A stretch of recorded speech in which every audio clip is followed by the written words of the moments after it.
Kufanya tendo la ndoa mara chache miongoni mwa wanandoa kunachangia baadhi ya wanandoa kusaliti ndoa. Idadi, how many times. Kuna baadhi ya wanandoa wanafikiri kufanya mara chache yani ni ushupavu, kwamba sisi tunamshukuru Mungu, yani kitu sio kama chakula, yani tunaweza tukapiga leo, baada ya mwezi hivi, baada ya muda gani, yani mwili wangu mimi kwa kweli mambo hayo namshukuru Mungu. Hilo sio jambo la kumshukuru Mungu. Kama ukijiona mwili wako hauna uwezo wa kufanya hiyo huduma mara kwa mara, sio jambo la kumshukuru Mungu, ni jambo la kuombewa. You have problem. Una matatizo.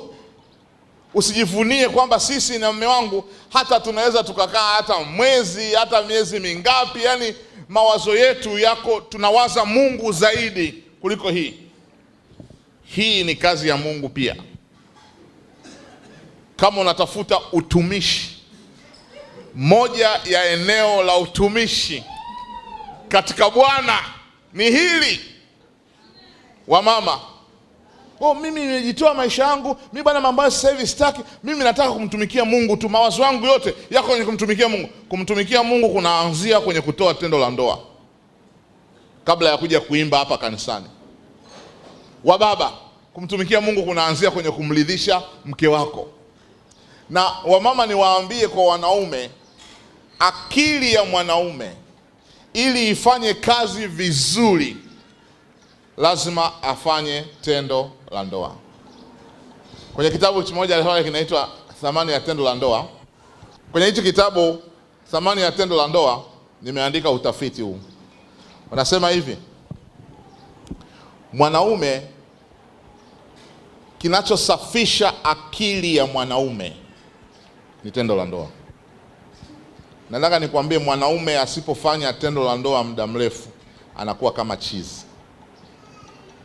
Kama nani? Chizi. Na hapa watafiti wamefanya utafiti wa kisaikolojia, wameandika hapa kwamba mwanaume kama anaenda kufanya interview kesho fulani, interview fulani, usaili, na unataka afaulu, afanye vizuri kwenye ule usaili, wanapendekeza kwamba atoke akiwa amefanya tendo la ndoa kwanza. Yaani ule usiku afanye tendo la ndoa la maana. Kama ni show ya kibabe, alafu kesho ndo akae kwenye interview. Nakwambia kila swali tiki tiki tiki tiki tiki tiki. Lakini akiwa ametoka bila, alafu ndo kesho yake anaenda kwenye interview, hata kaswali rahisi chini kanamshinda, akili haifanyi kazi. Na mwanaume, leta kitabu cha tofauti ya mwanamke na mwanaume. Nimeandika pia hapa utafiti wa kisaikolojia. Mwanaume akiwa amefika kwenye hamu ya tendo la ndoa na asilipate, narudia tena, akiwa amefika kwenye hamu ya tendo la ndoa na asilipate, watafiti wanasema men are capable to sex with anybody in this world. Anybody. Mwanaume akifikia kwenye ile climax ya tendo la ndoa na asilipate, hata sema nitasubiri mpaka mke wangu arudi. Kama kuna house girl, ataenda na house girl. Kama kuna mdogo wa mke, ataenda na mdogo wa mke. Kama kuna jirani, ataenda na jirani. Kama kuna mtoto wa mjomba, mtoto wa dada yake, ataenda na huyo. Kama kuna mama mkwe, ataenda na mama mkwe. Serious. Katika counseling moja nilikuwa nafanya, ambayo hiyo ndoa sasa hivi wameachana, huyu mama alisafiri. Sasa huku nyuma mama mkwe akaja kumtembelea mtoto wake na mume wake bila taarifa. Akafika akajua sinakuja nyumbani kwangu. Kufika pale mama kaenda Dubai.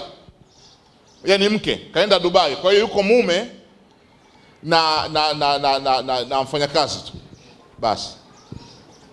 Sasa mama mkwe akakaa pale, anasubiri mpaka mwanae atakaporudi. Na ule mama yuko sijui China, sijui yuko wapi, kakaa pale for a long time. Na huyu mwanaume amefika mahali kwenye peak.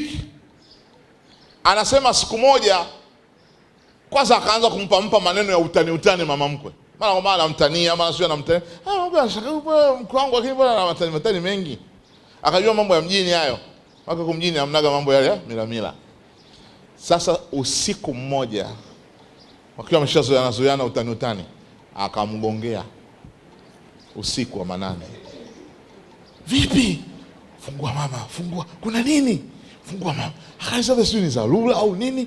Yeye nini kufungua kaingia kafunga. Vipi? Mama unavujua nini niko hoi. Wiki vipi? Mama niko. Sasa unajua wakati mama naye kaamka usiku yuko kavaa ile ya kukurupushwa. Hana jinsi, hana gauni, hana nini. Yeye naye kavaa hivyo. Wakati hata hawajaanza hata kuongea kidogo tu nini? Yaani yule baba tayari kashalukia titi limeshaanza kunyonywa la mama mkwe. Mama mkwe anasema, "Wewe unafanya nini yani? Laana gani hiyo? Laana gani unajitafutia? Laana gani hiyo?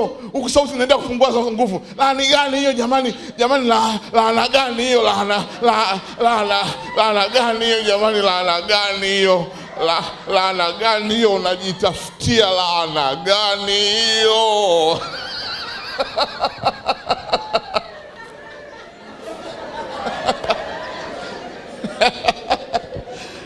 Sauti ikawa inaendelea kushuka, laana inaendelea, lakini nguvu ya hiyo laana inaendelea kupungua kila kadi muda unavyozidi kwenda. Baada ya muda mfupi walijikuta wako kwenye kitanda kile sikolala mama mkwe. Shughuli ziliendelea. Mama mkwe naye kumbe alikuwa na hamu ya muda mrefu. Mume wake ashachana naye zamani, haya mambo naye hajafanya siku nyingi. Basi ikapigwa show pale. Mama mkwe anasema, "Aise, ambao umeyafukua makaburi yalikuwa yamefukiwa miaka mingi." That's why Waswahili wanasema, watafiti wanasema men are capable when they come to the climax for sex, they are capable to sex with any person, anybody.